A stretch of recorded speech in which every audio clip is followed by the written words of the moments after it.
afternoon. I hope everybody is still awake after lunch. We are going to dig into this panel. It's called The New Era of Digital Growth, and I'm going to pass to my left, and we'll do introductions, and then we'll kick off with some questions. Please go ahead. Thank you. My name is Takuo Imagawa, and my initials are IT, so I'm going to be Mr. IT at Equinix Japan. And I have been covering the international digital issues, including AI policy, digital infrastructure, and cybersecurity, and information integrity, other stuff. So I'm looking forward to this fruitful discussion today. Thank you. So my name is Björn Brynjulfsson. I'm the co-founder and CEO of Borealis Data Center. We operate large-scale AI facilities in the Nordics. We essentially, a decade ago, concluded that Iceland and the other Nordics would have a competitive advantage for running data centers at a large scale, and started the business and have been growing in an exciting industry since then. Thank you. Can you hear me? Oh, yes. That's loud. Good afternoon, everyone. It is a pleasure to be here. Thank you, Tony, for moderating this wonderful panel. I hope this is going to be a great discussion for our audience today. My name is Leanne Starace, and I have the pleasure of leading our global technical sales and solution team for Equinix. Equinix is a global data center company. We have 274 data centers around the world. The team I lead is responsible for creating the technical solutions for all of the customers who reside in those data centers around the world, everything from hyperscalers through service providers, neo clouds, AI service providers, and the enterprise. And I'm really thrilled to be participating in PTC in my hometown of Washington, D.C. I love the Hawaii location, but this one is a little more near and dear to my heart. And I look forward to a great conversation with the panel today. Thanks, Leanne. Hello, everybody. I'm Peter Hopper. I'm with Primary Digital Infrastructure. I'm one of the co-founders of the company. Tony, thank you for the invite to be here today, and thank you to PTC for not making us travel so far. And congratulations on what looks like another great PTC event. We have a myriad of folks on this panel with great expertise, and I think we're going to start off. I would just like to we'll start with Peter and work our way back. Just getting your perspectives on, look, we've gone through some pretty dramatic change within the data center space. It's primarily been focused on, we've heard a lot of talk about AI. We don't want to overshadow that with growth in cloud compute, with content. But I think it would be good to just get your perspective on kind of what do you see happening? How has this evolved? Peter, you've been in the space for quite some time. We've had the great pleasure of working together on a number of opportunities. And just, we'll pass it along the panel. Just give us a perspective on kind of what's happening. How is this evolving? And where do you see sort of the next movement? Yeah, sure, Tony, thank you. It's really fascinating. I've been in and around data centers for about 30 years now. So I go back to the days when a one cabinet co-location deal was a big deal, 10 kilowatts. And that model, as the public cloud came to pass, gave way to the hyperscale wholesale data center model where customers would show up and lease 20, 30, 40 megawatts at a time or more. And that's evolved now to gigawatts, literally in a single lease at a time, which is just so hard to fathom. But I think, Tony, I'm so glad you said what you said, because obviously AI is you can't pick up a newspaper, you can't look at the TV without hearing about AI. And AI, as I'm sure anybody in this room would agree, is incredibly real. The demand is absolutely showing up at the data center, and it's now moving beyond the training of the models to actual inference workloads where real companies are doing real things with AI.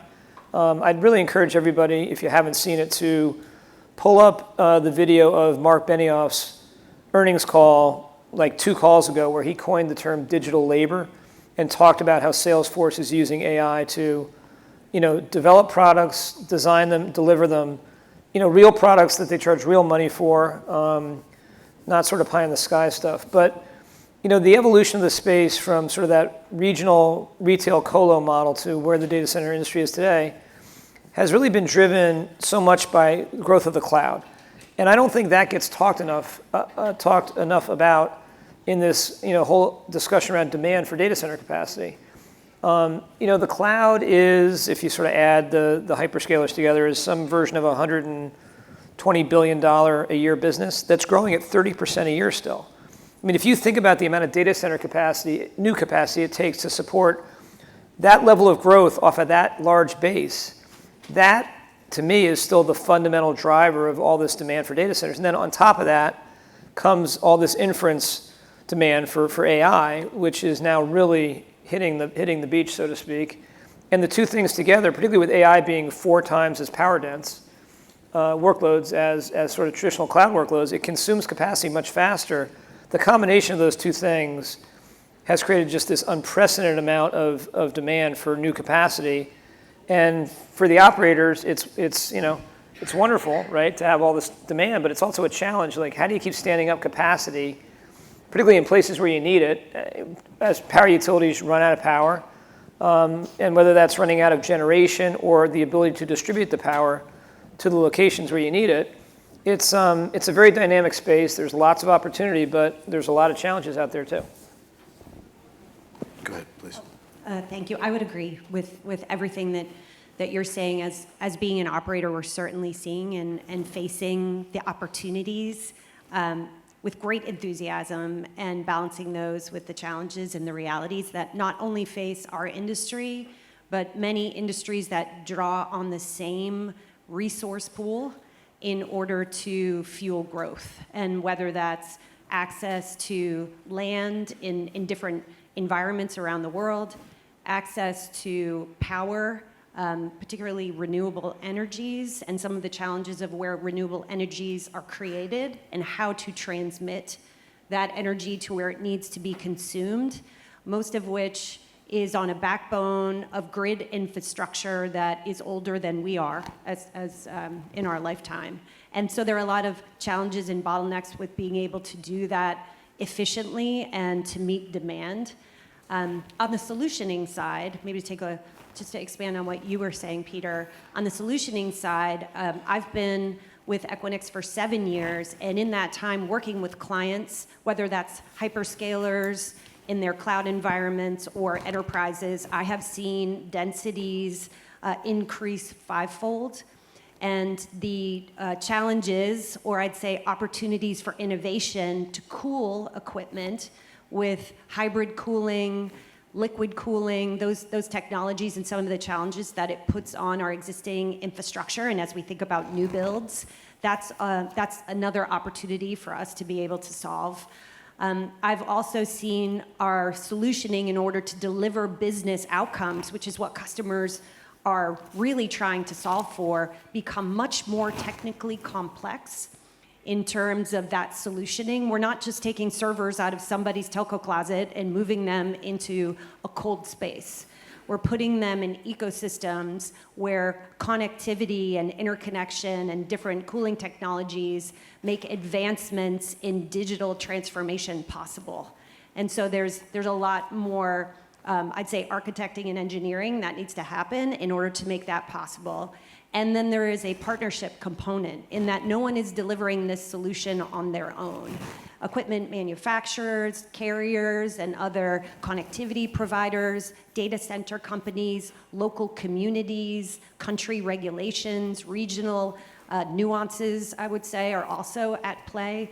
So it's become, a layer of complexity that is also running parallel to this bursting opportunity.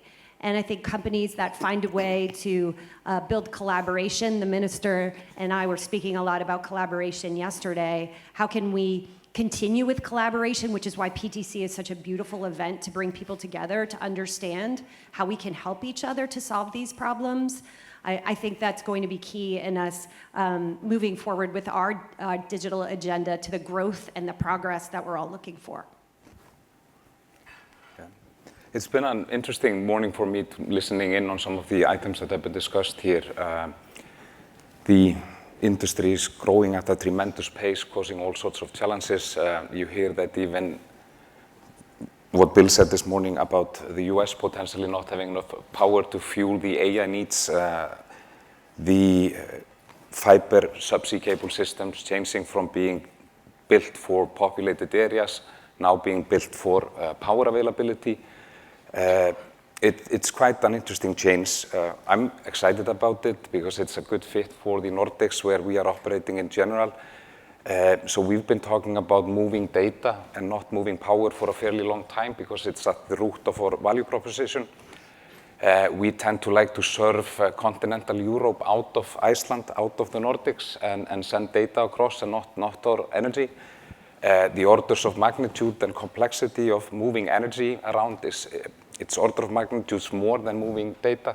You can lay a fiber cable without too much zoning issues or too much permitting issues, but when you're dealing with high voltage power lines, it can be dramatically worse or even impossible, like you're seeing in Germany. I mean, you have a lot of green production in one part of Germany, but you need to move the power into a different region, and that is becoming next to impossible. So we see a huge opportunity to move the processing of data closer to the source of renewable energy. And again, I think that's sort of a fundamental shift that you see now with this increased demand. So I think it's exciting times ahead for those that are closer to the source.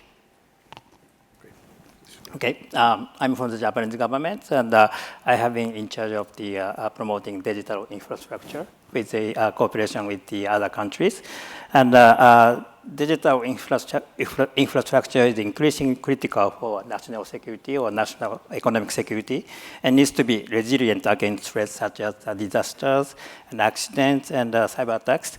The coverage of the digital infrastructure is expanding to create the whole digital ecosystem, and it is including optical fiber, mobile networks, so data centers, subsea cables, and satellite and more. So the global digital ecosystem cannot be addressed by a single country. So cooperation among countries is indispensable to build a secure and resilient digital ecosystem to support an AI society. So Japan aims to promote the secure and resilient digital ecosystem by strengthening the collaboration with like-minded countries. And this June, our ministry released a new strategy called the Comprehensive Strategy for Digital Overseas Promotion 2030. And which is a fundamental policy framework aimed at strengthening Japan's competitiveness in the digital domain and ensuring economic security toward 2030. So strengthening the corporate relationships with the like-minded countries is one of the 3 pillars of this strategy. We are going to promote international joint research and coordinated infrastructure deployment and harmonized international standardization. And we have been working with other like-minded countries to promote 5G open RAN and subsea cables already. But our next target is to expand this collaborative work to the digital infrastructure comprehensively. So this includes corporate efforts in areas such as data centers, the APN, all photonic network, and NTN, non-terrestrial networks, and also quantum technology. So all these emerging technologies are very important for the growth of our economy and the global economy. So we'd like to promote this kind of the emerging technology with the other countries. Thank you for that. That was great. And obviously wanted to get a high-level view. I think a lot of themes just came out, which was awesome. Talked about, there was a little bit mention of power and sustainability, just the enormity of growth, which is, obviously continues. And I think we've all seen over the last 18 months, it's just been exceptional growth. I think if you look at and read about kind of the data center space over the last 18 months, we've grown more than the 20 years prior, which is pretty incredible. A couple things that came out of this, and I wanted to just highlight, and maybe Leanne, we can start with you. Just as you think about, we're not going away. Everything's going to continue to grow. We're going to go up and to the right, which is fantastic for everybody sitting in this room, hearing about where the growth is. And then I want to talk a little bit about, sort of the expectations of when we engage with partners and things like that. Maybe talk a little bit about partnerships, because you can't do this alone, as everybody's talked about in terms of, there are development partnerships. And so how do you go about, what's the best way to form these partnerships, talking through. Peter's, you've been through these. I'm sure everybody has. But Leanne, maybe, I think you have a global reach at I think one of the largest data center companies in the world. So give us your perspective on the partnership component, which I think would be super helpful, as you alluded to that earlier. Yeah. Oh, thank you, Tony, for the question. I think the partnership component is critical and very relevant for the PTC community, because many of the people that are in the audience here have leadership roles in partnership companies that can make this happen through collaboration. And I think, you know, if there's two kinds of partnerships that we need to pursue, there are the public partnerships and private partnerships. The public partnerships are so critical in many ways as we think about access to suitable land, access to the resources of countries, access to speak about the benefits in local communities and countries of economic development that's fueled by digital growth. And while every region has its own unique nuances and every country is different, no country wants to be left behind with the benefits of all that AI can do to accelerate economies and really quality of life. Which is a lot of the purpose that we're all here to fuel and to promote. So I think for Equinix around the world, we have a managing director in every country that we operate in around the world that is focused on the most important public and private partnerships with local regulators, making sure that there's education and that there is a clear expression of the benefits to the communities and also the benefits to economic growth. So I would say on the public side, that is super critical, especially when you think about the focus and attention on solving the power equation that Björn talked about. Everything that needs to be done there to modernize grid infrastructure and come up with creative solutions. And many of those need to traverse boundaries, whether those are country boundaries or state boundaries. And there does need to be collaboration and cooperation for there not to be bottlenecks to the progress that benefits countries. On the public side, on the private side, a data center is one component of a solution. But a data center without partnership from equipment manufacturers and connectivity and power is an empty warehouse. It doesn't have this active benefit. And so it's the partnerships that bring and drive business outcomes, that bring them to life. And so, identifying the companies that can work together and collaborate, whether that's equipment manufacturers, the variety of carriers that serve businesses and end users around the world, to have them invested in that mutual success and to co-create the digital future together, I think is going to be critically important and something that my company is very invested in. Tony. Great, thanks. Björn, do you want to jump in? Maybe, this is maybe not a capitalistic word, but social license to operate, because you're mentioning partners. There are obvious partners like suppliers of infrastructure and partners that build the data center for us. But this concept of having a license to operate within the community, I think, is becoming increasingly more important. So we've been partnering more deeper into the municipalities, deeper into the community to make sure that once we need to grow or once we need to build out power infrastructure, etc., that there's a consensus that the project is good for the region, it brings benefit, etc. And this was actually a study done by our infrastructure investors. They framed it as social license to operate. So I think this for the industry is becoming increasingly more important. I am the chairman of the Icelandic Data Center Association, and we're working quite heavily with the other Nordic ones. And this is one of the biggest topics. How can we guarantee that we get permits for the growth? We do it by working closely with the community. Imagawa-san, anything on the partnerships? Regarding partnership, we have because I'm doing the international issues. We have the partnership with the other countries, including like-minded countries. And also inside Japan, we have our partnership with public partnerships and private partnership, as Leanne pointed out. And regarding the public partnership, we were working with other government agencies like METI and other ministries on the promotion of digital infrastructure, including data centers. And also, we are working with a lot of the private companies to promote, to encourage the investment of the digital infrastructure. So all kinds of these partnerships are very important for our policy. So you have to coordinate all these kind of partnerships very effectively.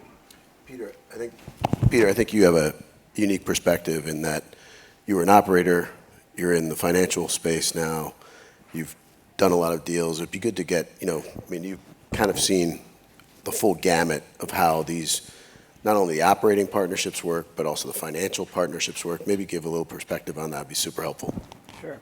I think one of my observations over the years, just getting the honor really to work with so many dynamic companies in the space, is if I think about the ones that were most successful, they tend to share a common trait, and that is the ability to partner very effectively with companies on the private side. So I'll give you a great example. I'm sure most people in the room are familiar with a data center platform called Compass Data Centers.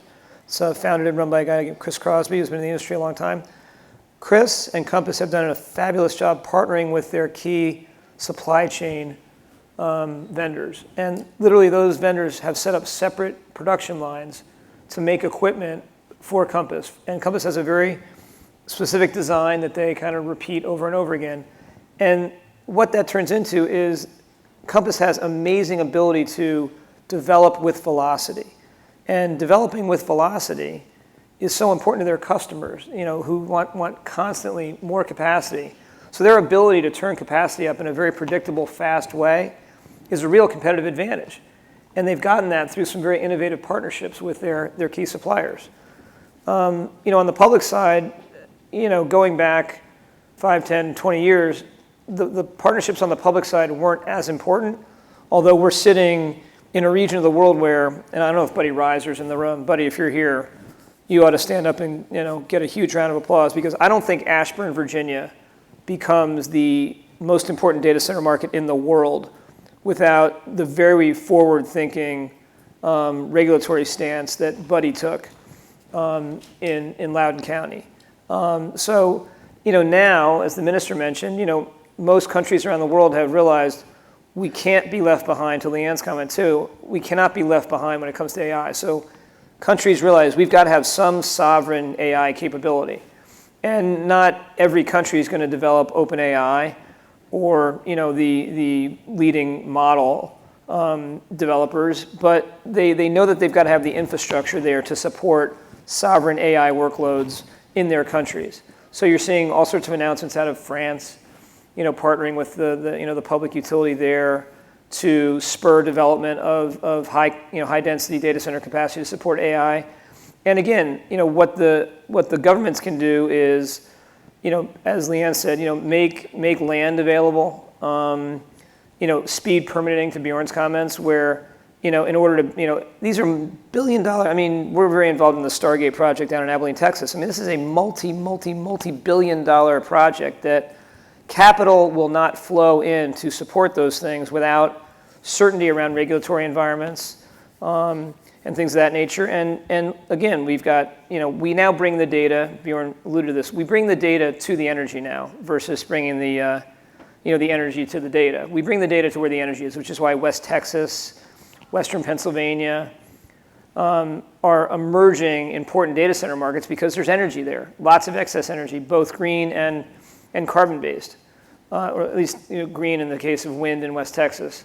But that requires regulatory support to allow pipelines to be extended to data center campuses and things of that nature. And if those things become too difficult, or the timelines for those become too extended, those projects can't attract the capital required to build them, and then we don't get progress. So the public partnerships are so important now, so much more so than they were 10, 15 years ago. Thank you all. I want to switch gears to sustainability. The digital era has created, it's got many great things that are happening, and we're excited about the growth. Where we have some challenges is how do we support it from a power perspective, which I want to spend some time on more on the sustainability side. As we see the growth, we need to make sure that we're working on decarbonization and things like that. And so, Imagawa-san, why don't we start with you on sort of where are we heading from a digital infrastructure from a sustainability perspective, and get your thoughts, and we'll go down the panel. It's a very difficult question. Well, for sustainability.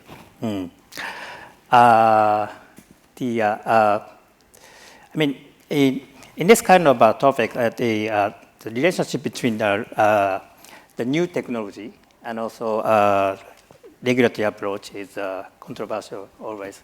And I think the Japanese position is taking the balance between the European type strict regulation and American type market-oriented approach. And for example, let's take an example of the AI governance. We, as a Japan, we are promoting so-called Hiroshima AI process. This is a voluntary framework for the AI developers to submit a report, and you can see the report on the OECD website. Anybody can read it. And this kind of a voluntary framework this voluntary framework is promoting the transparency and accountability by AI developers, and it will increase the trust by users and also competitiveness of the AI services. So to increase the sustainability, this kind of voluntary approach for the new emerging technology would be very important. And it's not good to hinder innovation to enhance sustainability. And if I think the regulatory approach should be like this, and start from the voluntary approach, and also to implement the PDCA, the wait and see, and move to the regulatory approach if the system doesn't work effectively. So this kind of approach is very good for the keeping sustainability for new technologies. Yeah, maybe on a sustainability side, we have some luxury in the Nordics. I mean, we have the access to renewable energy and the cold climate, which is one of the reasons why we started Borealis as a company, the competitive advantage that I mentioned in the beginning. But I think we've been improving on that since we started, and by dipping into other means of using energy is one area that we are quite excited about, and that's heat reuse. Not only is it improving our PUE and the effectiveness of the data center, but it's also giving us access to more energy. So in one location that we have an agreement with a local heat utility, and this is giving us access to tens of megawatts of energy that were not available to us if we weren't doing the heat reuse, because we're double dipping to some extent on the energy, and the heat utility can avoid utilizing energy to heat up. So I think that's sort of the next phase for us as a company on the sustainability side. I also think it has to do with the power infrastructure that the data centers are building. I mean, we have production capabilities, we have energy storage. All of this can increase the effectiveness of the grid. And to me, that's bringing benefits from the sustainability side as well. And also, if you're located directly at the source of the energy or closer with a very reliable grid, you may be able to cut down on your backup gensets, which are usually diesel-driven. And you can even get certifications if the power generation is up to the specs that you need for full redundancy and concurrent maintainability. So we are exploring these types of things as part of our evolving sustainability footprint.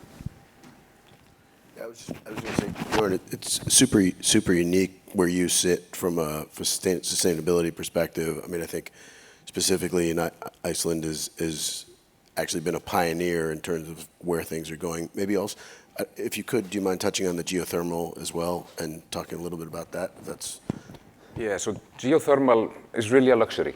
Yeah. We are doing our house heating in Iceland with geothermal, and we went away from coal and oil decades ago. So 100% hot water heating up our homes in the country.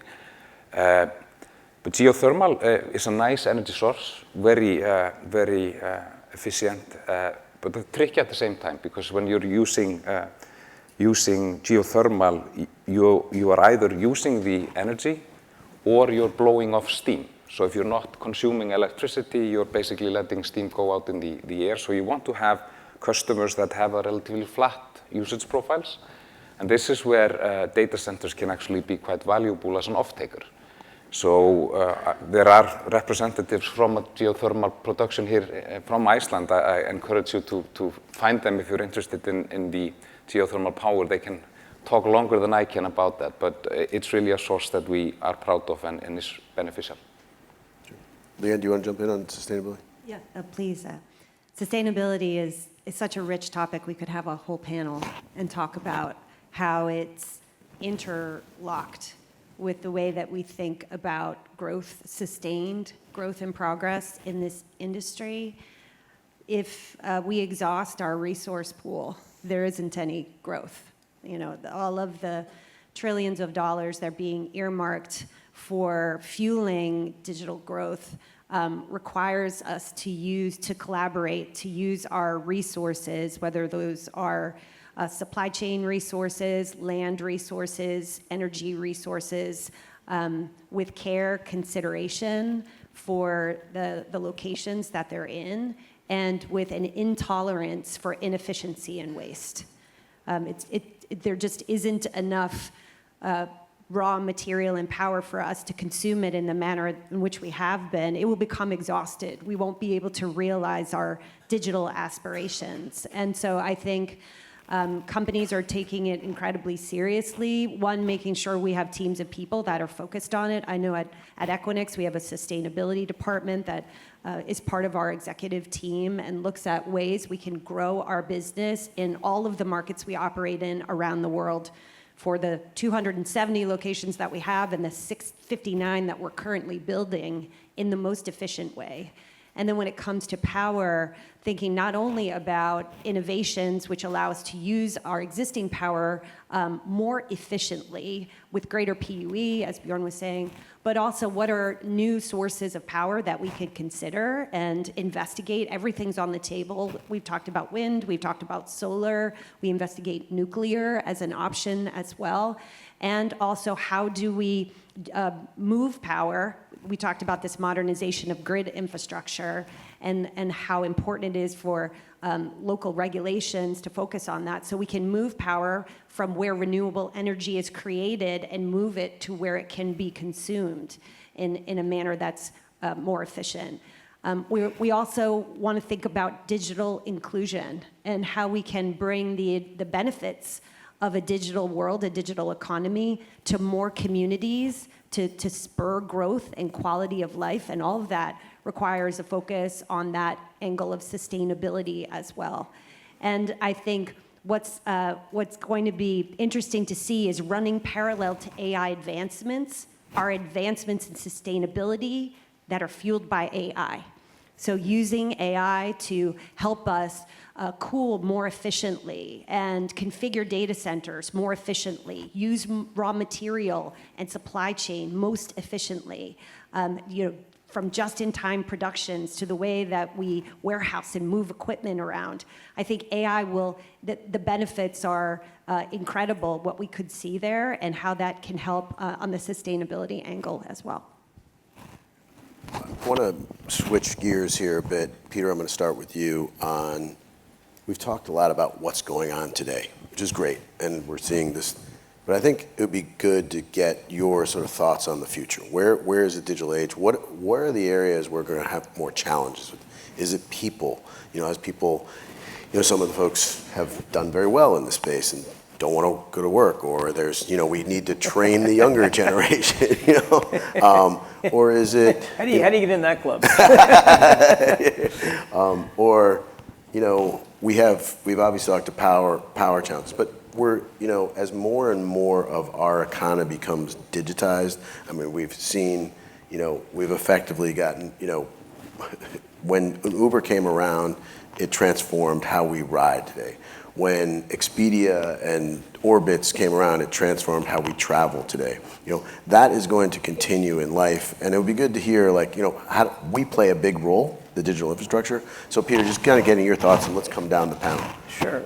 So, I mean, there's a lot of different ways to sort of answer that question. As Leanne said before on sustainability, that's probably a panel in and of itself, Tony. But I mean, a couple sort of things that pop into my mind right away are, we're going to continue to see new important data center markets emerge. Okay, so, traditionally, Northern Virginia, Dallas, sort of the Chicago area, Santa Clara, and Phoenix, were the main, Scottsdale, Phoenix, were sort of the main data center markets domestically. But, as we've seen challenges arise in different regions in this particular part of the country, everybody remembers the day a year or so ago, Dominion came out and said, no more power. We're max. Even folks that we've given, load letters to can't deliver that. And everyone went, oh my God, what now? Because the cloud's not going to stop growing. This AI demand's not going to stop showing up. I don't think any of us have downloaded the last app on our Samsung phone or iPhone. So I just think this demand, this need for more capacity does not abate. So what happens? It, like water, it spreads out and finds a level. So Columbus, Ohio, was not a big data center market 10 years ago. It's a very big data center market now. The Carolinas, Atlanta, Reno, Nevada, Silicon Valley Power, same problem. A year or so ago said no more power for data centers in that market. So what happens? That demand goes up over the mountain into Reno, and Reno's become a huge data center market now. And I think you're going to keep seeing that. Dublin, Ireland maxed out a while ago, and you just saw demand. Demand gets met somewhere. And so it just spreads out to where it can find land, where it can find power, and where there's network. And I'm so glad we don't leave the network out, because you can have the greatest data center in the world. If it's not properly connected to the network, it's an island, and it's pretty useless actually. The bits have to get somewhere. So I think, Tony, what you'll see is continued emergence of sort of new markets that nobody was thinking about. I mean, who thought Abilene, Texas was going to be a big data center market 5 years ago? Well, it's becoming a huge data center market. But you alluded to, what are some emerging sort of things that we need to watch? And people, I think, is such an important topic. And I'll go right back to Abilene, Texas. So on the Stargate campus, there were, at the height of the construction phases there were 1,500 licensed electricians on site working 3 shifts a day, every day of the week, okay? They were being flown in from 48 states. I think there were 40 licensed electricians in the local hall in Abilene, okay? So they had to fly these people in from 48 states. Now you've got this huge meta project turning up in Louisiana. You've got additional big builds turning up in and around Abilene, up around Amarillo. Unclear to me where the people, the skilled labor is going to come from to actually do the work at these sites. There are only so many of these electricians out there, and if you're already flying them in from 48 states, the other 2 states have another couple thousand, I doubt it. And we're still building other things that require that kind of labor. So I think that's a real sort of watch that trend. I think that's going to be something that really becomes much more of a thing in consciousness of, okay, great, I found the land, I found the power, I lined up the financing, I got a lease with a great creditworthy tenant. How am I actually going to build it? Who's going to actually swing the hammers? Yeah. I'm going to jump in, talk a little bit about kind of the future of what were the challenges and some of the opportunities we're going to see. Yeah, I agree with everything that Peter has articulated about the challenges that come with this exponential growth that we're experiencing. I do think that thinking about the people aspect of it is critical.